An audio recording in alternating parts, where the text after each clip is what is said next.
If I am positive that my agreement or the contract that I'm signing with the car dealership is a permissible, sound, allowable one. However, I know for a fact that the car dealership sells that contract in the secondary market to a third party, to a bank or to a finance company or to a credit card company or credit union. That's called the secondary market.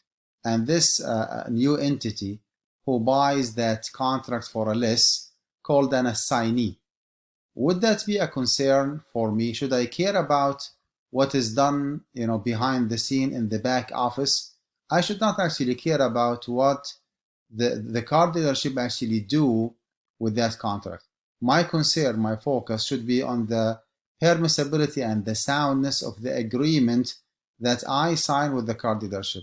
Whatever is done beyond that point on, whether it is done through the finance department or the car dealership, whether I know who is the assignee, whether I know what kind of deal they have or I do not know, this is actually a completely different discussion, different issue that should not concern me. That's why I said here, the fact that the dealer or the finance department typically sells the contract to a bank or a finance company or credit union called an assignee that services the account and collects the client's payment has nothing to do with the status of this transaction. So let's draw a line between the contract that I, as a customer, as a buyer, sign with the car dealership versus what the car dealership does after that point. I should care about the first stage of this agreement, not about the second stage of that agreement, because I'm not a part of that deal that has been done,